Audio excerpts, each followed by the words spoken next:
Hi, I'm Adam Korb. And I'm Shirag Mishra, and this is Falcon News.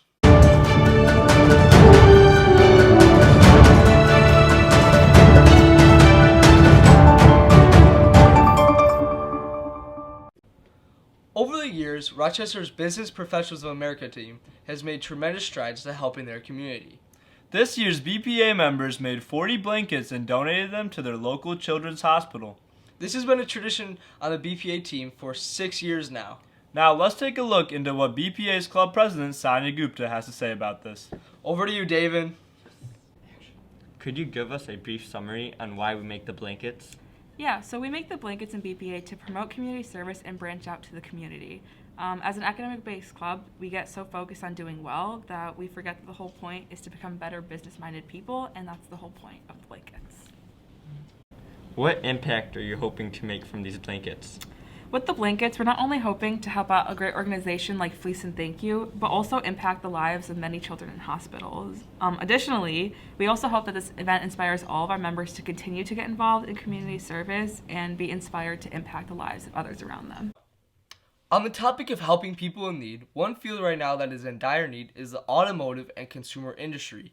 Last year, COVID struck the economy and put a hold on factories and manufacturing, which created a huge shortage of semiconductors that are used in everyday cars, phones, and appliances.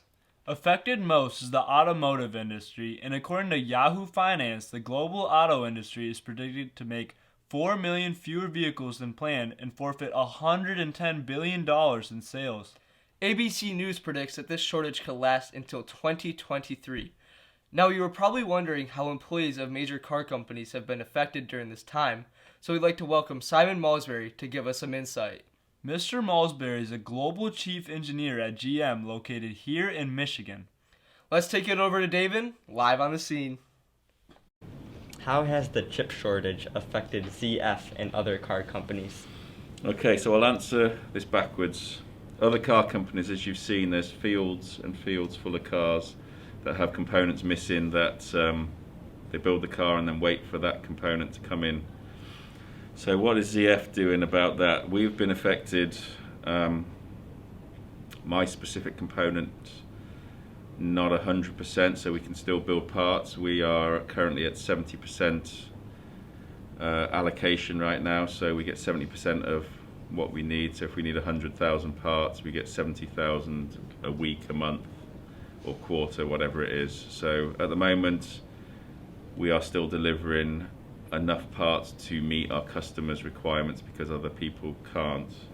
What measures has ZF taken to account for the chip shortage?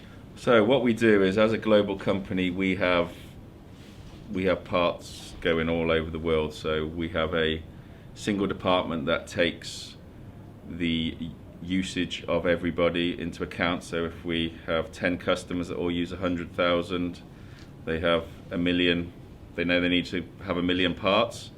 They then allocate, depending on what they get from the supplier, whether it be TI, Infineon, Texas, or anyone else, Siemens, whatever. They take their, let's say, 500,000 parts, and then they allocate them to each of the customers. So they'll say GM gets 25%, Stellantis gets 25%, Ford gets 50% of the allocation. If we need more parts, we can shift between each one, depending on what the build schedules are. And if that isn't enough, we've started now, and I spend a lot of time in meetings redesigning the electronics. So we look at, let's say Texas Instruments has a lot of parts that Infineon doesn't. We'll redesign the board so it has Texas Instrument parts. Okay. So we're looking at two ways. One is part allocation, the second one is actually redesign. But redesign is a longer term solution. That was some great insight from Mr. Malsbury. Thank you again for taking your time to sit down with us and give some very valuable information. And with that being said, I'm Shirag. And I'm Adam. Signing off, it's Falcon News.